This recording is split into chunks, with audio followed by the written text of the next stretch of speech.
Are you ready for this? It is showtime. Showtime. Okay, it's just story time. So there I was, right there in Southern Oregon, in some beautiful forested area, just about to leave from a really nice stay in a really nice campground in a really beautiful area. And that's when it hit me. Hello everyone, my name is Zach, and welcome to On Cash Flow, where I help you become a master of your own cash flow. Now let's get started. Let me set the scene here for you. It is summer of 2020. And if you know what was happening during that time, you know that car rentals were extremely cheap during that time. And I was taking advantage of that by renting cars for pennies on the dollar and taking lots of nice little road trips. So this story includes one of my outdoor adventures. I took a car rental for a good amount of time, and I made a really nice and beautiful trip through Northern California and through Southern Oregon. I was lucky enough to see some of the most beautiful sights, including national parks, national forests, and overall just great natural beauties. Some of the notable stops that I made along this road trip include such things as Lassen National Volcanic Park, MacArthur Burney Falls, Crater Lake National Park, Eureka, California, the Redwood Forests, and so many more. However, I think the star of this trip was definitely Crater Lake National Park, located in Southern Oregon. And there's several reasons for that. First off, it's the bluest water that I have ever seen in my life. I honestly could not believe it. I thought the photos were, edited and just to make it look bluer, but seriously, it is very, very blue and very, very beautiful. And there's a really cool, unique thing actually located within the lake, and it's actually a giant tree that is floating vertically, and it's called the Old Man of the Lake. So this tree, I believe, has been floating around the lake vertically for at least 100 years or something like that. And I actually was lucky enough to actually see the tree in person when I hiked down to the lake, and I was able to swim out to it and touch it and look below and see, yep, this is a giant tree that is floating vertically. How the heck is it doing that? I really don't know. But not only that, the lake itself, while being very beautiful, it's also with some amazing trout fishing, which is kind of ironic, by the way, because apparently the lake was never meant to have fish, it never naturally had fish. All the fish that are in it now were actually introduced and they multiplied and actually thrived in the area. But that's a whole nother side story. It's overall just a really beautiful place, and I really enjoyed my time there, and I highly recommend that you visit Crater Lake National Park if you ever get a chance. And you know what else I highly recommend? Another video that I made, but I'll let you know about that video at the end of this video, so make sure you stay to the end. My particular story for this video actually takes place near Crater Lake National Park in the campground that is located within the national park. The campground is really beautiful, really nice and forested area, and not too far from the lake itself. There I was on my last day in the area. I was packing up my stuff, just about to leave back into Northern California to the Eureka, California. That was where my next stay was. As I was packing up and I was getting ready to leave the campground and leave this beautiful area, that's when it hit me. A giant rock just came out of nowhere and smashed into the passenger side of my vehicle, of my car rental, by the way. My car rental had these huge scratches on the side of it from this rogue rock.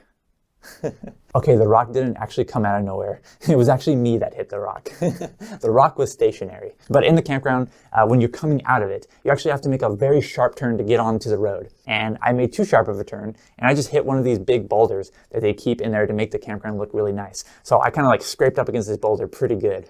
But yeah, after I hit that rock, I was very worried, of course. This was a car rental. This is not my car. That means that there's going to be lots of damages to pay. And I was looking at it and I was like, oh my God, what should I do here? Of course, I did report it right away. But then I was like, okay, am I going to be able to drive and all this stuff? Let me test it out. It ended up being not too big of a deal. It was just some damage to the passenger side door. So I was able to continue my trip and able to have a very nice and beautiful remaining part of my trip. But of course, it was always in the back of my mind, oh man, how much is this going to cost me? That looks like a lot of damage. And wouldn't you know it, after returning the car, the person that was, taking the car in, they looked at the damage and said, I have no idea how much it's going to cost. And so I had to wait. But luckily, I was able to take advantage of a really cool benefit and save thousands of dollars. And if you want to save thousands of dollars or just save money in general, then make sure you hit the like button on this video and let YouTube do its thing and spread this video to more people who need to hear the story so more people can save thousands of dollars just like I did. Now, how the heck did I save thousands of dollars? Well, after returning the car and waiting for a while, I finally got the invoice as an email, $2,462 to fix this damage that was on the passenger side door. I'm pretty sure they just replaced the entire door. Needless to say, I was pretty upset about this. I didn't want to pay thousands of dollars to fix this door. This was, obviously a very bad situation to be in. However, I didn't pay a penny of that amount of money. You might be thinking, oh, well, you probably just purchased the car rentals insurance coverage, right? Whenever you go in there, it's like, hey, do you want to purchase, no fault insurance for $14.95 a day? Nope, I didn't do that. Or maybe you're thinking, maybe you have car rental insurance through your regular car insurance provider, and then they picked up the tab. Nope, I don't have that, and I didn't pay for that. So who did pay for this? My credit card paid for it. Yeah, believe it or not, my credit card paid the entire bill, the entire $2,460. I was lucky enough to have the Chase Sapphire Preferred credit card, and this card picked up the tab for me. The reason they picked up the tab was they have a benefit known as the Auto Rental Collision Damage Waiver. And here's what separates this particular card from many other credit cards out there. The Chase Sapphire Preferred card, which is my primary card that I use for pretty much mostly everything in my life, they have primary rental car coverage. Most credit cards out there, when they say they have, car rental protection, they actually have secondary coverage, which means that you have to report the damage to your regular car insurance before you can report it to them. And then if your regular car insurance doesn't pay for it, then they will help pick up the tab, assuming everything is covered. However, this is not the case with the Chase Sapphire Preferred and maybe a few other cards out there. I did not have to report this damage to my regular car insurance provider. I did not have to tell them that I damaged a rental car and, hey, are you going to pay for this? No, I only went straight to the benefits provider for the Chase Sapphire Preferred card. And because of that, I have many lessons learned that I want to share with you. But before we do that, I want to know from you in the comments below, do you have any credit card success stories or any credit card failure stories? Is there any times where credit cards picked up the tab for you, or you took advantage of a really amazing benefit, maybe like travel protection or something like that? Or do you have the opposite? Do you have a failure story? I'm really curious to hear from you in the comments below. All right, so what did I learn from this whole experience here? First off, I learned that take your credit card benefits seriously.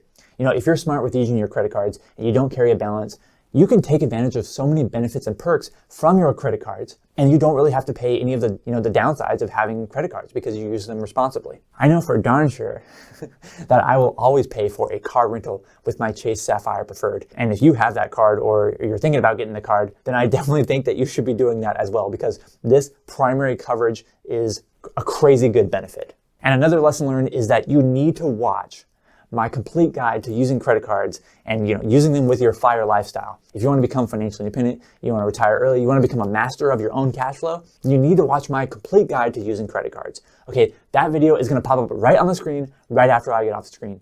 Thank you so much for watching this video. I'm Zach from OnCashFlow.com, and I hope to see you next time. My watch counts steps with me just moving around right here. Not very accurate. I had the luck, I had the grace, I had the fortitude. No. But thankfully, I had a really cool perk, method. What else was it?